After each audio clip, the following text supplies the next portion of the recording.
परिवार के मुखिया की तरह पीएम मोदी ने सुनी छात्रों की आवाज। एंटी पेपर लीक बिल पर बोले राघव चड्ढा।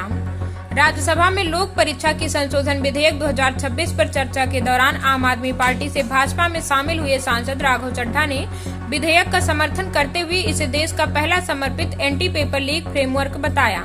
उन्होंने कहा कि वर्षों से पेपर लीक ने लाखों छात्रों की मेहनत, मेरिट और भविष्य को नुकसान पहुंचाया है। अब देश अस्थायी प्रतिक्रियाओं से आगे बढ़कर एक ऐसे मजबूत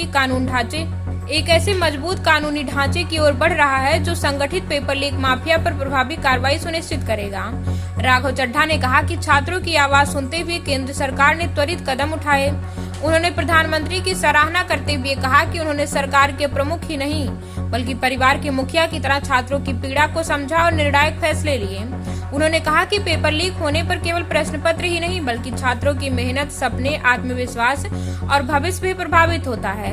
उन्होंने बताया कि सरकार ने नीट मामले में पुनर्परीक्षा, सीबीआई जांच, एसआईटी गठन, आरोपितों की गिरफ्तारी, एनटीए में प्रशासनिक बदलाव, परीक्षा सुरक्षा मजबूत करने तथा भविष्य में नीट को पूरी तरह कंप्यूटर आधारित बनाने जैसे कदम उठाए हैं।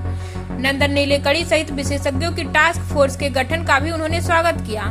नया कानून पेपर लीक को संगठित अपराध मानेगा, जिसमें coaching mafia, printing press, solver gang, logistic network और भ्रष्ट अधिकारियों तक की जवाबदेही तय होगी।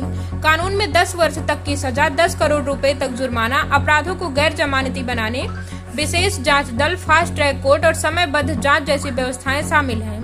उनका कहना था कि हर ईमानदार छात्र को ऐसा परीक्षा तंत्र मिलना चाहिए जहां सफलता केवल मेहनत और योग्यता से तय हो। चड्ढा ने कहा कि छात्र आंदोलनों का राजनीतिकरण नहीं होना चाहिए। छात्रों को शांतिपूर्ण विरोध और जवाबदेही मांगने का अधिकार है, लेकिन उनकी भावनाओं का राजनीतिक लाभ के लिए इस्तेमाल नहीं होना चाहिए। उन्होंने छात्रों के मानसिक स्वास्थ्य पर भी चिंता जताते हुए कहा कि एक परीक्षा केवल रैंक तय नहीं करती